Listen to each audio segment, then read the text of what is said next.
come on around then. Oh, okay. It'd be more comfortable, right? Thank you. Yeah. Do you want to sit? Also, I really like your hat. Thank you. Well, when you lose your hair, you gotta go with fashion choices. This is all. I understand. Yeah. I have a hat that is very similar. It's my favorite hat, so. Oh, nice. I've got a few questions for you, if that's all right. Sure. So first off, you voiced Prince Humperdinck in the Princess Bride game. What was that like?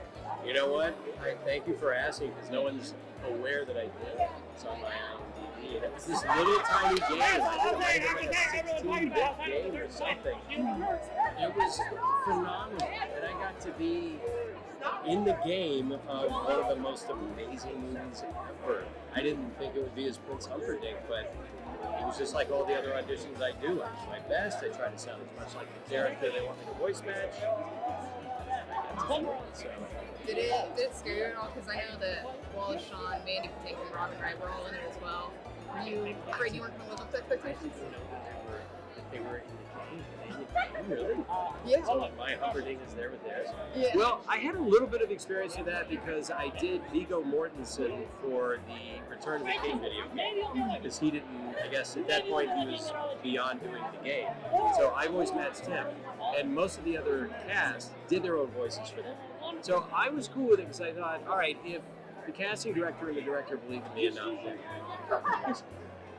I know you've done a lot of taking on roles that, such as Aragorn in Lord of the Rings games, and Gambit and X-Men Origins Wolverine game.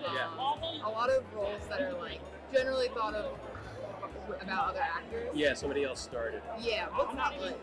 It's okay. It's okay. In this business, you never know what's going to come next, and somebody may begin a role and then they may move on. Or sometimes in the world of commercials, I've been the voice of a product before, and I got that because somebody else quit or got fired. And then eventually they'll replace you.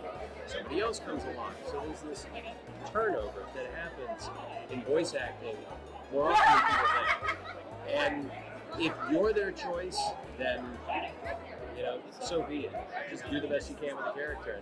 There's a little bit of you that's going to make it in there. Even if you're voice matching what somebody did, which is sometimes the case, there's still going to be a little bit of you. In the case of Gambit, I think I just gave them my own kind of interpretation, and they were fine with it. So as long as what you're doing is accepted by the fans, that's all you can ask for. Yeah. I know you've done a lot of games based off of movies. Yeah. Which is your favorite?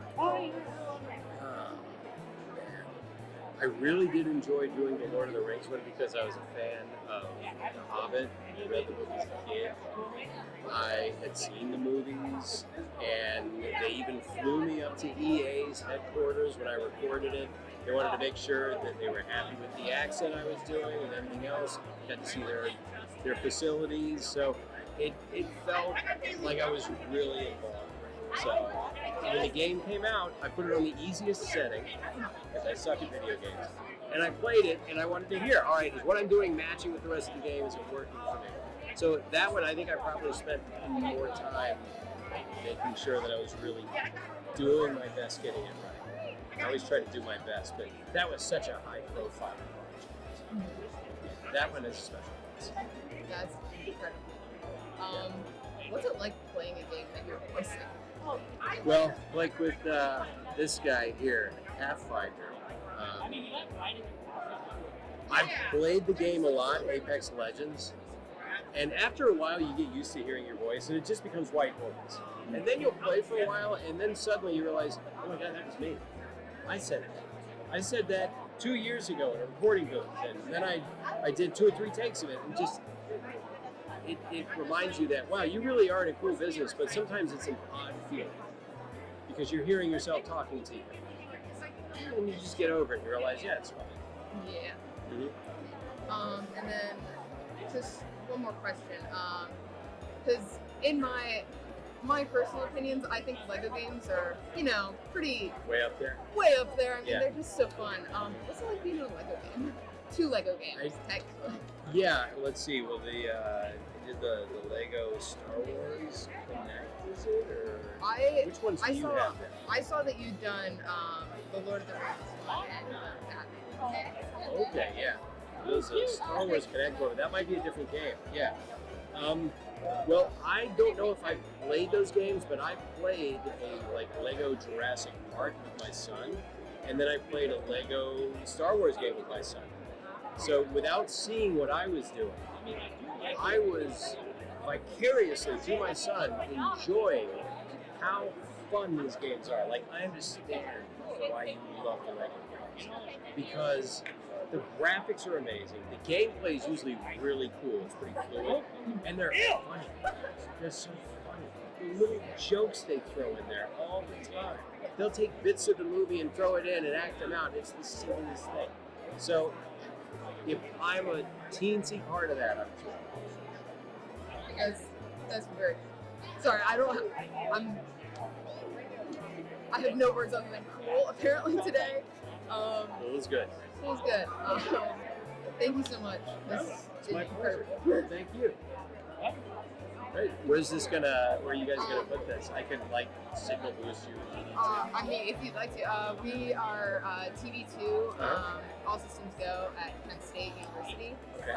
We do, TV2 is a student-run television organization, and we're one of the interns.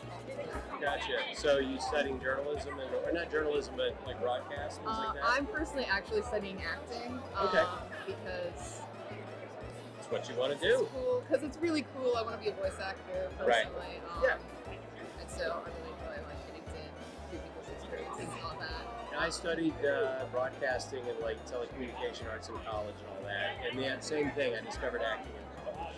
And it's, once you're kind of bitten by that bug, it kind of ruins you for everything. So, yeah. Well then, I'll keep my fingers crossed for you. Thank you so much. What you're doing already is really cool. You're getting started, and there's no hurry.